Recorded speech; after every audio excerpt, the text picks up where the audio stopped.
Pevka Špela Grošelj je vedno zelo aktivna. Ujeli smo jo na vratih. Čau, kar naprej. Glih se odpravljam laufat, ampak se bomo. Zanimalo nas je, kako ji uspeva, da je vedno videti tako v formi. Moram priznati, da je vzdrževanje telesne teže projekt, da se ga moraš lotiti sistematično, da ni to potem kar samo po sebi umevno, da ko enkrat odvečno težo oziroma kilograme zgubiš, da potem pa lahko vse po starem delaš. Tako da dejansko sem morala precej spremeniti način življenja. V bistvu je bilo prelomno eno pomerjanje oblačil v garderobi, ko sva z mojo prijateljico Nino Šušnjara zbirali eno obleke za malo večji koncert.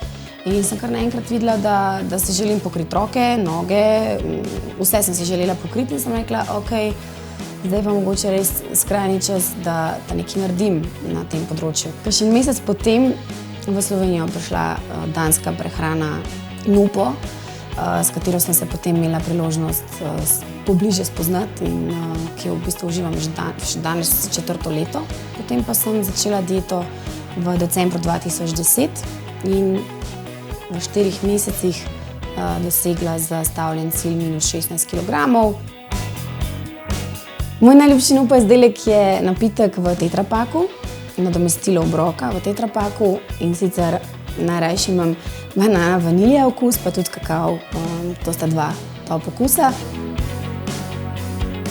Definitivno bolj zdravo živim, da tudi šport je ena izmed nuj. Mislim, to je tisto, brez katerega več ne morem, čeprav si mogoče še 5 let nazaj tega nisem znala predstavljati, da bo to kdaj tako.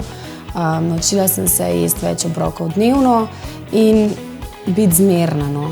Ja, zmerna tudi takrat, ko grešim, ampak imam v glavi skozi to, da toliko, kolikor bom truda vložila, oziroma toliko discipline, kolikor bom imela, toliko se bo to potem poznalo na mojem počutju v telesu.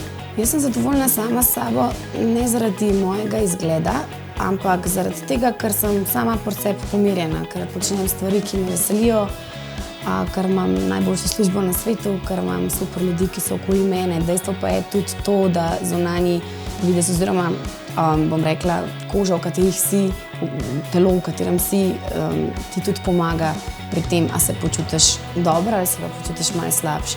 Tako da definitivno se z izgubljenimi kilogrami počutim veliko boljš kot prej. Kar se pa medijev tiče, pa mislim, da vedno se bo najdel nekdo, ki bo najdel nekaj drugega namen, kar bo njega zmotilo. Tako, zdaj poznate Špelino skrivnost, da boste tudi vi od tega poletja naprej bolj samozavestni. Poslušajte Špelo. Prijavi se na natečaj, povrni si svojo postavo, mogoče bom izbrala prav tebe.